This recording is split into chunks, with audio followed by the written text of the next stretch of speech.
Hello and good vibes to all who are tuning in whenever, however you are tuning in. This will be a timeless reading for the collective, and any message that resonates, feel free to take it. If it doesn't resonate, it doesn't resonate, and you are welcome to keep on watching to see if there are other messages for you, or you're welcome to stop witnessing the reading altogether. That is totally up to you.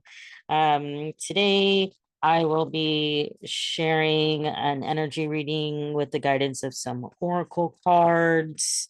I've been thinking about love and heartbreak recently, been thinking about judgment, compassion, all kinds of things. But today, I want to do something a little different and not use any tarot cards at all.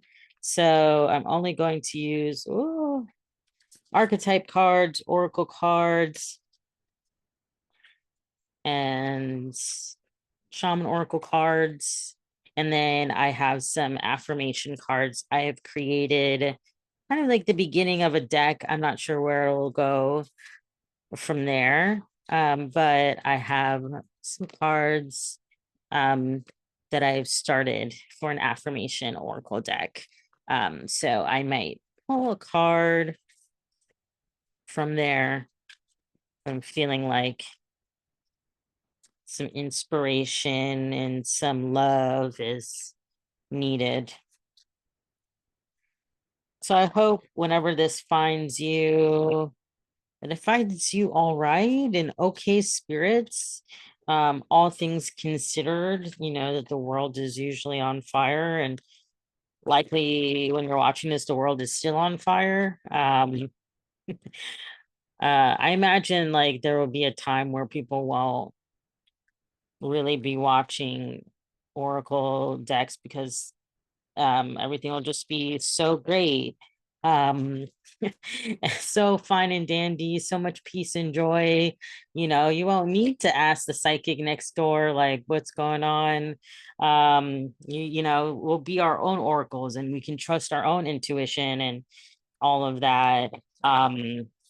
But sometimes also like some folk style um of truth seeking, truth telling goes down um, in a different style than maybe we can provide for ourselves. So there's no shame in seeking guidance from an oracle. I mean, heck, that's what that's what I'm doing here. But I also am a firm believer in trusting your own tuition and going with your own gut and manifesting your own dreams, and not um, necessarily doubting your own magic, right? And doubting your own power. Um, so let me first pull from this archetype deck and then we'll really get us started.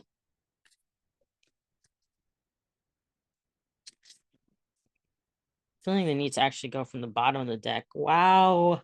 The comic, the comic, oh my gosh, it is card 26 and it is, gosh, this is so, it's kind of like if you know the art movement Dadaism, it's a little bit like that. It is like a cutout of a ginger tabby, orange tabby cat, but then the eyes of the cat are cut out and it's like a black and white photo of a human who is very unamused. You can tell just by the eyes, and they're put into this cat's face, and so the cat looks really unamused. And then it has kind of like a birthday hat on it, but the hat looks like it's also a collage cut out of like spilled marbles on the floor. And then there's like a rainbow, Roy G. Biv, red, orange, well, red, orange, orange, yellow, green, blue, purple, in kind of like a star, an uneven star. all around this little cat face accenting it. Um, this made me laugh. It's hilarious, but it's like how like but it's also like how I feel. I feel like I'm putting it to my chest because I'm like I feel like this has captured me. Um, so there was a message. So I'll share these messages I got a while back that I thought were going to be too difficult to share collectively, so I didn't. Um, but some things that I'll try to synthesize is the idea of the comic is like the comedic relief. There also is in the Italian theater structure and form for commedia dell'arte. Um, sorry, I don't have an Italian accent on that. So, but commedia dell'arte, dell'arte, something, something like that. It really focuses on like farcical characters, you know, who are larger than life, but the gesture character, that comedic relief character, is highly valued.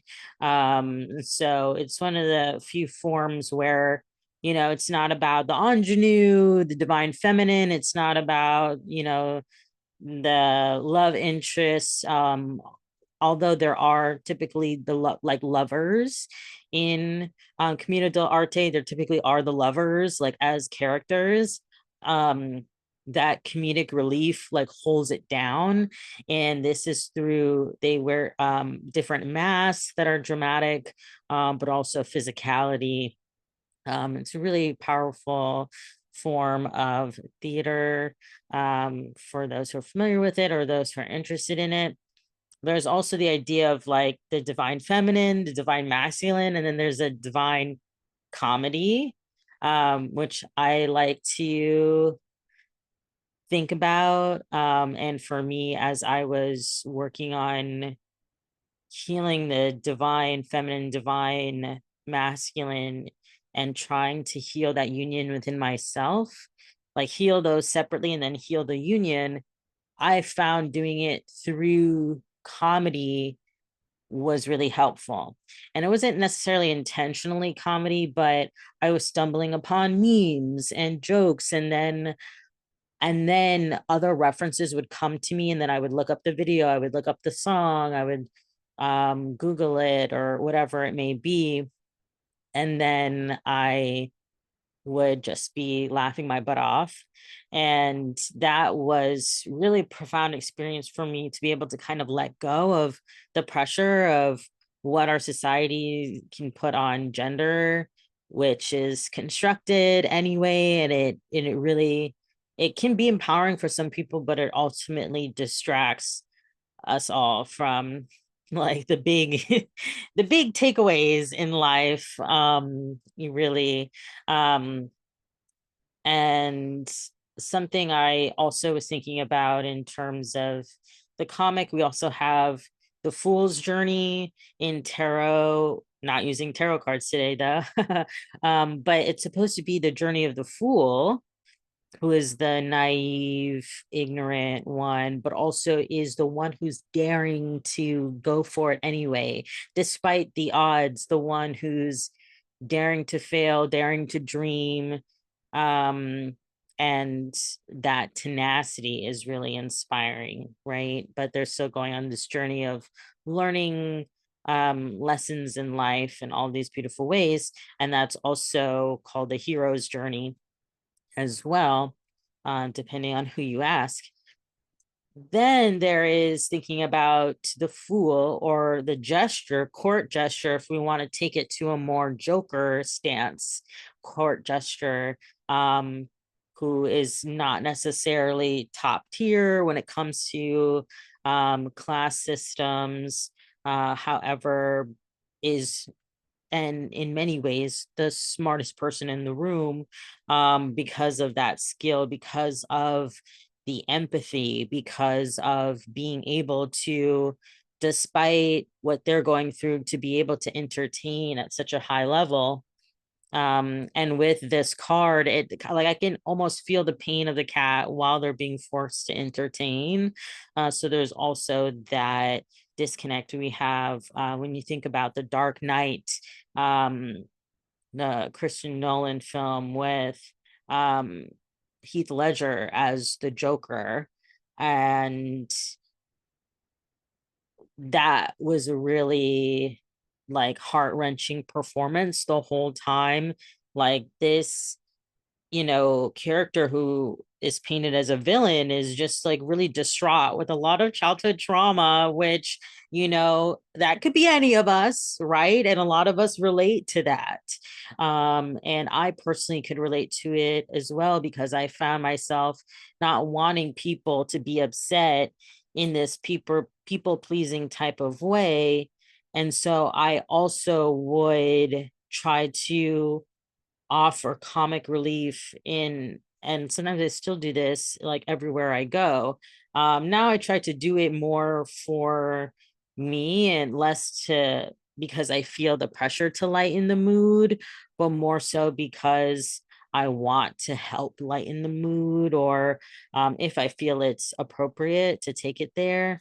But it's also not my responsibility, right? And the weight and pressure of entertaining, of being humorous while folks are going through and struggling with depression can take its toll, which has happened to folks in the entertainment industry. Of course, Heath Ledger and Robin Williams specifically. And I believe they also passed really close together. As far as I remember in my childhood, adolescence, those were like huge losses, and they felt really impactful. And there's something about like the beauty and the pain of the one that folks forget about, the one folks think, oh no, like that person is always funny and silly, and they don't need like extra attention or care. And sometimes that is the time, and those are the people who do. For me, this message, I'm also getting the message of like uh there's this other message that's surrounded around like um the Jughead character from the Archie comics, but the way he's depicted in the CW series of Riverdale, not how he's depicted in the Archie comics, how there's this misunderstood, brooding character um, who's kind of behind the scenes, kind of made fun of, but also comes from this hardcore past because his father's in a gang. But the gang isn't, necessarily supposed to be really violent and badass. It just kind of is, you know. And many times has I feel the even the actor himself, Cole Sprouse, become this odd character in a way. And um the Jughead thing, it will be another topic for another day to dive into that even deeper. Um, but remembering, and I think I've said this in a video before, but remember when Cole Sprouse was like, LOL, JK, I just used Tumblr as a social experiment on all of you. And it's like you don't do the code for Tumblr. You don't run Tumblr. But of course it's a social experiment. Anyone who's following you, you can post whatever you want. You can answer DMs or not answer DMs. I think he did answer some DMs. He did engage with folks, which is why he said it was a social experiment. But it was also odd because then some people were really upset, and other people were like, what does that even mean? to like it's social media. How can you do a social experiment on social media when we're all voluntarily participating? But that's the thing, right? It's our consent is there and we are voluntarily participating, but it was about how he chose to view his profile as an experiment. Um, but I mean, I was just surprised he was on it at all because he was, I think, a decent celebrity at the time, and I was surprised he had time to personally interact with fans and post on a blog in that way. But maybe he had some downtime. We have skill MC Light, 10% on this calculator, from the Hip Hop Queens Oracle deck. 10% on this calculator makes me think of, oh, like, watch how much you give people. Maybe someone doesn't deserve your 100%. And if you're giving 100% all the time, then you're really not going to have anything. We have money, love for peace, which is really sweet. It makes me think of just world peace, like peace and love and harmony, and not just in a cheesy way, but in the way where it's like, come on, like this can actually happen. Roxanne Shante, we have defense. She's got some boxing gloves on. And this is really standing up for yourself, standing up for ourselves, standing up for what we believe in. And that can also be speaking up. It's not literally standing up. You can do that from a chair. You can be seated. And so this is not the same as like being on the defense, but it's more so thinking about self-defense. Like if you were to take self-defense classes,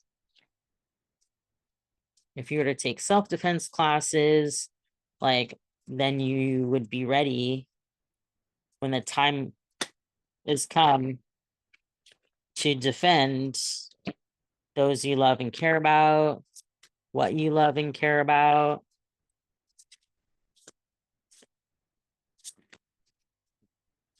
I think that's, and one more, wow. I was gonna say one more from that deck, and the last card I pulled is Beyonce for love. Kid you not, kid you not. There was another deck I was going to use, which was going to be the music tarot deck. And then I decided not to use any tarot at all. And in that deck, Beyonce is the Empress card.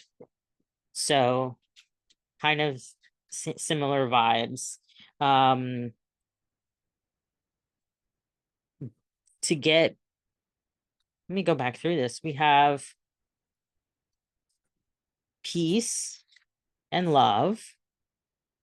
We have peace and love, right? And then we also have skill. So being calculative, not manipulative, but, strategic, with how much you can give. And especially when it comes to our love and wanting peace and loving others and loving up on others, we also have to stay on the defense. So maybe people who might try to take advantage of us and think that because we believe in peace and love and harmony and saving our energy, or for those of us, saving our spoons, if we resonate with spoon theory, for those of us who are neurodivergent and disabled, right, saving that energy. But there may be folks who misread into that and think that we are weak, or lesser than, but it's actually like really strong. Like in if you think about nonviolent communication and just having a nonviolent approach to life, period, it's actually much harder, right? It requires a lot of restraint. It also requires a lot of faith. You got to believe. We have to believe in the possibility in ourselves, in humanity. Those we have to believe even in the haters. We have to believe in the people in those who are on the same page, and that the peace and love that we are putting into the world and that we believe in is strong enough to conquer the haters. Um, we have curiosity with this. I believe it's a prairie dog, or yeah, it's not a squirrel. I believe it's a prairie dog with an arrow pointing the way it's looking. Curiosity in the Nordic Light little oracle deck. We have a bunch of lavender, really beautiful purple, that mystical spiritual color for serenity. So we're feeling that peace. We're channeling the peace and the relief, the anxiety relief, stress relief, calming of the mind, cooling down that lavender can give us as plant medicine. And we're staying curious. We're staying curious about what life throws us, staying curious as opposed to anxious. How can I, instead of, letting this worry consume me in a negative way, be curious, be curious. We have toxic, and it looks like a potion bottle. And then there's even a rope tied at both ends, hanging above it, almost like a symbol for a cord that needs to be cut. So recognizing if there is anything or anyone in our way, it can even be thought patterns, intrusive thought patterns. It can be things that were instilled in us earlier in our lives that have kind of taken space in our brains today that truly don't serve us. They don't align with what we believe in. They don't align with our own personal truths and our authentic selves and our stories. So if it doesn't serve us, we shall cut these ties. We shall remain in our serenity, in our peace, in our state of mind. Be curious about, is this a negative thought? Is this a negative thing in my life? Is this a negative person? Is this something that is causing me harm? And recognizing where we need to pull the plug, so to speak, where we need to cut the cords, what ties need to be cut, what needs to be severed, to put it in a dramatic way.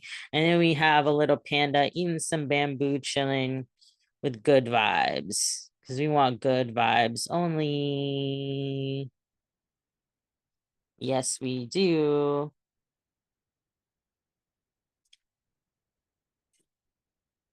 And lastly, I'll pull from my little affirmations. So really getting, some beautiful words of wisdom, of honoring ourselves or in our space, and also our humanity, embracing what we don't know as much as what we do know, embracing our empathy, our ebbs and flows of our emotions. And like, no, there are times where it's like, actually, no, I don't have a joke for you because I'm going through a rough time. I'm having a hard day. What if we were to actually tell people that? The people in our lives that are expecting us to crack a smile, crack a joke, what if we were to just be honest? We have upholding love and peace and harmony above all, believing in what people say is not worth believing in, not worth the time, not even possible. Some people will say that peace,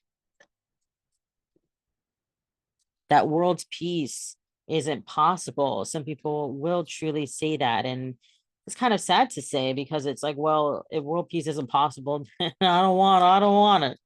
Then I don't want to be here. What is the point if peace isn't possible? That's like saying, happiness isn't possible, love isn't possible. Well, these things are possible, and these can show up in our lives in so many different ways. Well, so can peace. Now, of course, the world is huge and there's so much going on. So it's going to take a full effort. Okay. It's going to take a full effort. Everybody, or as many people as possible, have to believe. Because, of course, things aren't going to change if we don't believe they can change, especially if we are in charge and capable of doing the changing. All right. We got an affirmation card. A star, a diamond, a crystal, a pearl. It's you. So you're a star, you're a diamond, you're a crystal, you're a pearl. Smiley face. There's no drawing on it. You just did the words. It's just for affirmations. But I hope this was helpful and resonant, and I hope this boosted your spirits a little bit. Wherever you are, wherever this meets you in the apocalypse and dystopian simulation of what the politicians tell us is reality, but is really just a glorified video game within multiple augmented reality simulations. Thank you so much for tuning in. Wishing you the best, wishing you those good vibes, wishing you all of the peace and harmony and the love and the skill and defense when you need it, and all the discernment to be able to parse through difficulty in your life, challenges, whether they're internal, external, with another person, with a concept, with values, with work, romance, and otherwise, and to not be afraid or anxious of disconnect and discordant feelings or disharmonious feelings, but really just take note, being curious and say, this is different. This is a conflict. Is it enough to completely cut this person or this thought pattern out of my life, out of my behavior? Or is it just something to take note of, be curious about, and just stay curious about? And so having that discernment and starting from a place of curiosity, starting from a place of positivity can really help lessen the blow of something that could truly be a bad or toxic behavior or sentiment or thought pattern or relationship we may have in our life. And we can then approach with that peace, with gratitude, serenity, and love that we have in our hearts, and kind of just gently send the things that don't serve us on their way. The cutting the cords, the severing, the release rituals, like they don't have to be super intense, and they also can take a lot of time. So be gracious and with yourself, and also be grateful for just having the flexibility in yourself and the self-awareness to have those discernments and make those decisions. And don't forget to trust your own intuition and interpret these messages as you may. All right, wishing you all the best. Peace and light.